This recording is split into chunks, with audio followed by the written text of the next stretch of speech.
Quero assim conhecer a Cristo, o poder da sua ressurreição e a comunhão nos seus sofrimentos, assumindo a mesma forma da sua morte, para ver se de alguma forma alcanço a ressurreição dentre os mortos. Não que eu já tenha conseguido, ou que eu já seja perfeito, mas corro para ver se o alcanço, visto que eu também já fui alcançado por Cristo Jesus. Irmãos, não penso que eu mesmo já tenha conseguido isso, mas uma coisa eu faço, esquecendo-me do que fica para trás e avançando para o que está adiante, corro em direção à meta, em vista do prêmio ao chamado do alto, prêmio que vem de Deus em Cristo Jesus. O que São Paulo nos ajuda a perceber é a necessidade de olharmos nossa vida como um processo e entendermos que esse processo, para se realizar efetivamente, ele necessita de um método claro, fugindo desse pessimismo contemporâneo que nós estamos imersos, que estamos todos afetados, e um planejamento para o nosso futuro. De nada adianta pensarmos o futuro se não lançarmos o olhar para o nosso presente de maneira consciente. O ser humano é um ser complexo e a palavra complexidade ela é muito ligada ao autor Edgar Morin e é de lá que eu quero trazer essa palavra hoje. Do latim complexus significa um entrelaçamento de fios, como se fosse um tecido, como as nossas roupas que estamos vestindo agora. A humanidade ela é esse entrelaçamento de fios, um entrelaçamento fenomenológico. E isso também serve para as crises humanas. Atualmente, nós vivemos uma crise sanitária com o Covid, uma crise financeira e social com as desigualdades generalizadas, uma crise política com a democracia, por exemplo, uma crise psicológica, só pegar o aumento de benzodiazepínicos que estamos vivendo, uma crise espiritual, estamos perdendo o nosso sentido. Se não estivermos a par disso, qualquer otimismo será um sinônimo de um sujeito mal informado.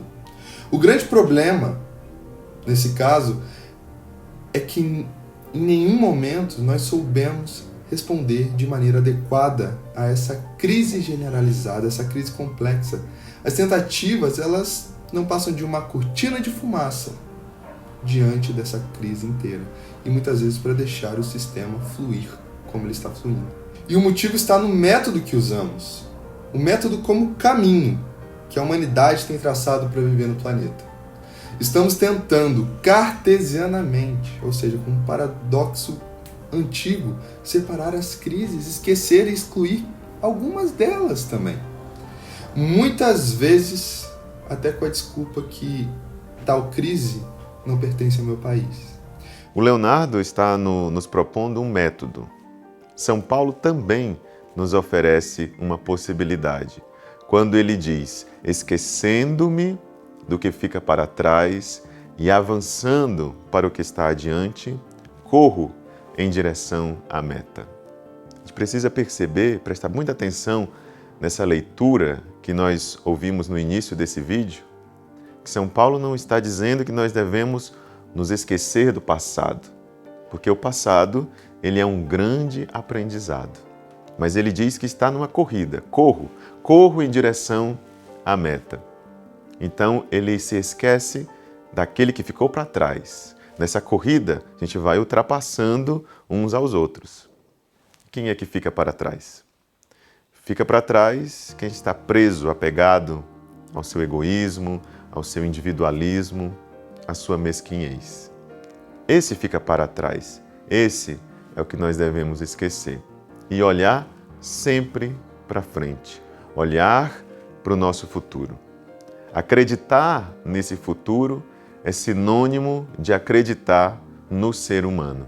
Confiar que podemos, sim, construir um futuro melhor para todos nós. Mas é preciso superar tudo isso que nos coloca na última posição. O pedido de mudança, ele bate à porta.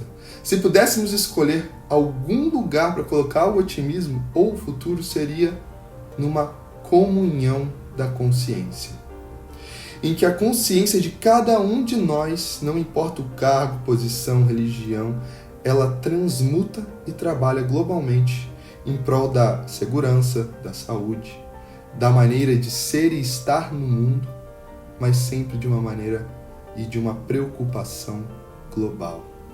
Os frutos do individualismo, do egoísmo, do ódio, da mesquinhez são, na verdade, um fruto só: a solidão. Sozinhos somos capazes de muito pouco. Por isso, o futuro ele só se realiza quando somos capazes de olhar a realidade, analisar os recursos que temos à nossa disposição e nos propormos a fazer algo que construa uma realidade diferente do que essa que está aí, que promova o bem, não só para mim, mas para todos. Em poucas palavras, nós estamos falando do famoso método ver, julgar e agir. Não fiquemos parados. Essa corrida, ela não precisa ser uma carreira solo. Ela pode e deve ser uma conquista em equipe. Que a luz de Cristo nos motive para que não desanimemos pelo cansaço da subida. E uma coisa é certa: diante da escuridão, do pessimismo humano, sempre haverá uma luz.